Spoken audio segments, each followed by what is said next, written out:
주님께서는 주로 많은 사람들이 모였을 적에 즉흥 설교를 많이 했어요.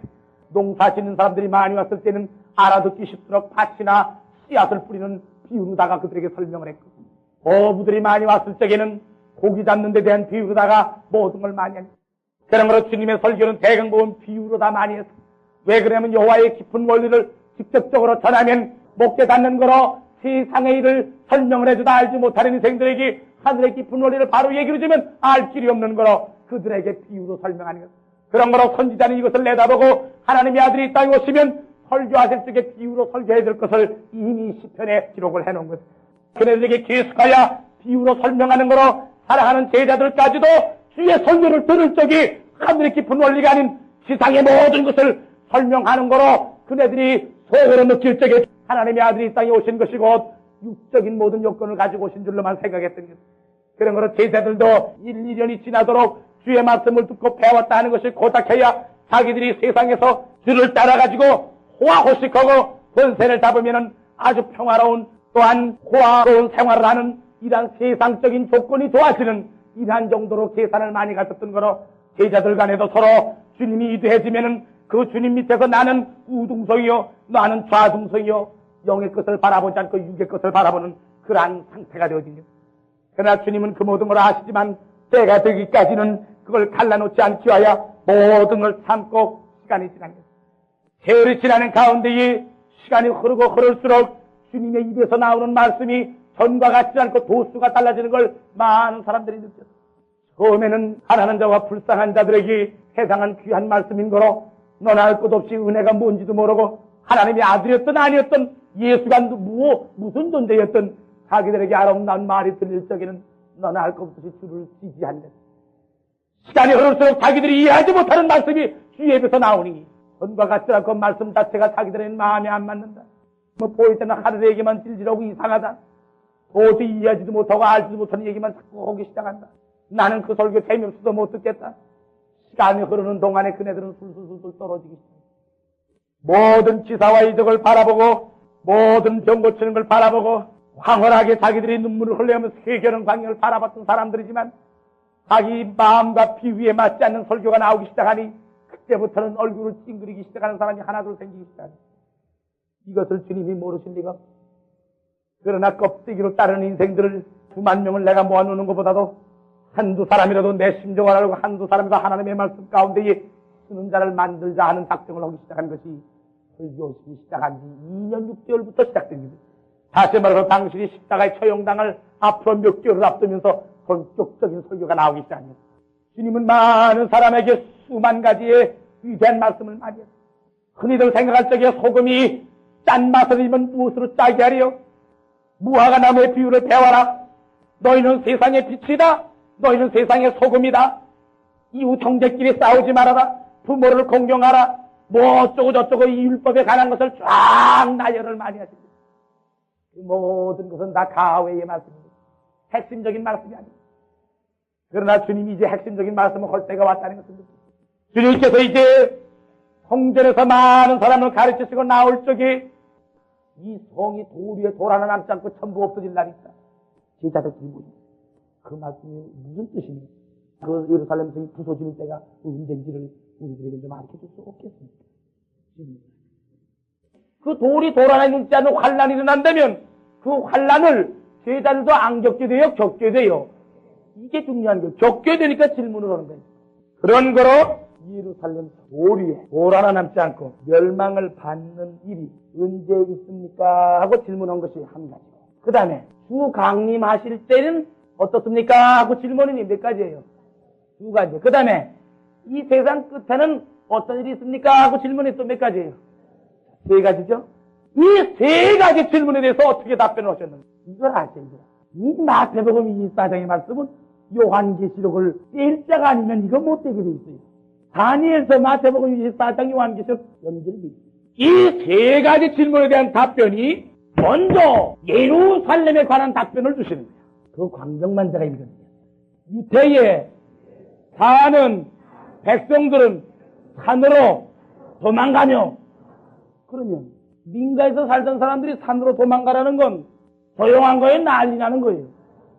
난리 나는 거예요.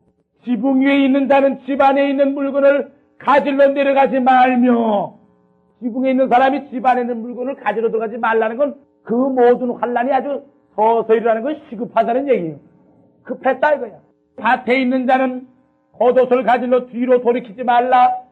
같이 따라서 그날에는 아이벤 자들과 젖먹이는 자들에게 화가 있으리로다. 너희는 도망하는 일이 크게 따라서 겨울에나 안식일에 되지 않도록 기도하라. 이는 그때에 큰 환란이 있습니다. 어느 때에 이런 환란이 있냐면은 예루살렘 성이 부서질 적에 그렇다.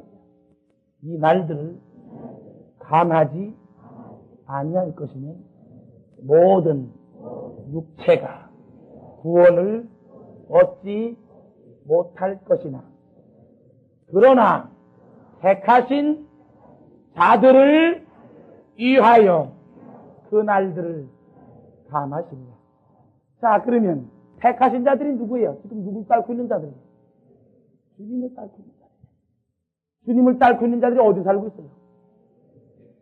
거기 살고 있는 거로 예루살렘 성이 돌 위에 돌아남지 않을 적에 계속 환란이 너무 심하게 일어나면 택한 자들까지도 상해요, 안 상해요? 상하게 되지만은 그 택한 자들을 위하여 그 환란을 계속해서 있게요, 죽여요. 택한 자들을 위해서 환란을 죽입니다. 요것이 예루살렘 성이 부서질 때의 답변이에요. 자, 그러면 그 다음에 질문이 뭐예요? 그때 주 강림하실 때죠? 그럼 24장 안에 주 강림하실 때의 답변을 찾아야 돼요. 24장 29절. 그날 환란 후에 즉시 해가 어두워지며 달이 빛을 내지 아니하며 별들이 하늘에서 떨어지며 하늘의 권능들이 흔들리리라. 그때의 인자의 징조가 하늘에서 보이겠고 그때의 땅의 모든 족속들이 통곡하며 그들이 인자가 구름을 타고 능력과 큰 영광으로 오는 것을 보리라. 저가 큰 나팔 소리와 함께 천사들을 보내리니 저희가 그 택하신 자들을 하늘 이 끝에서 저 끝까지 사방에서 하늘 위에나 땅 아래나 음부에나 바닷속이나 어느 곳에 있든지 다 영혼을 불러 모아서 하나님 앞으로 끌어올리게 됩니다.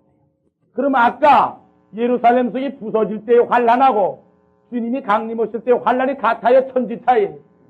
이번은 예루살렘 성에 국한된 거예요, 온 세계예요. 온 천지가 사라지는 거예요. 그런데 주님 오실 때에 아이벤자와 젖먹이는 자들에게 환란이 있는 줄 이렇게 전부 가르치고 있는 거예요. 그 다음에 주의 뜻과 하나님의 뜻이 완전히 이루어지려면 어떠한 징조가 있어야겠습니까? 하는 질문에 답변이 나와야 돼요. 24장 15절 말씀이에요. 다니엘이가 말한 것을 주적하는 것이 그게 그러므로 너희가 선지자 다니엘의 말한 바 멸망에 가증한 것이 거룩한 곳에 선 것을 보거든 이렇게 놓고는 해석을 안 해요.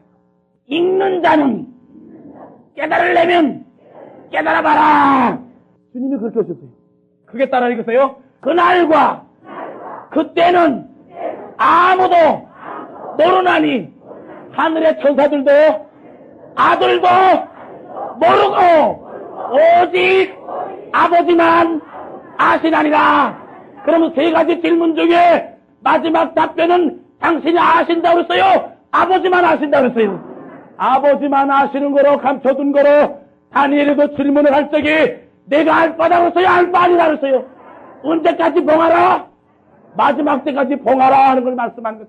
같이 따라하세요. 이기는 자에게 감추었던 만나와 신도를 줄 터인즉 그 돌 위에 제 이름을 기록한 것이 없나니 받은 자가 아니고도 많은 사람이 알 수가 있더라. 이거를 알았으면 벌써 이게 터져나간 거예요. 주님이 강림 오셔도 여호와의 뜻은 성취가 안 되는 거예요. 주 강림 오시는 건 둘째 전쟁이 끝났을 때 강림하는 거예요. 강림 온 다음에 천년세계가 펼쳐진 게 몇 번째 전쟁이 몇 프로 돼요? 세 번째 전쟁이 끝나지 않고 여호와의 뜻이 이루어져요? 안 이루어져요? 그런 거는 이 모든 징조가 있지만 아직은 끝이 아닙니다.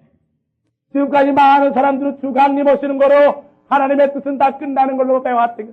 이게 해석이 안 되는 거로 두 인물이 죽는 때가 언젠 거를 제대로 해석을 못합니다.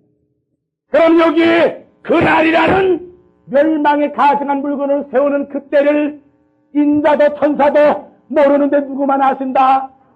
아버지만 아시게 되니 그 아버지만 아시는 것을 이기는 자에게 돌 위에다 기록을 했다가 주게 됩니다. 그러면 이것이 천사들도 아는 비밀이에요? 모르는 비밀이에요.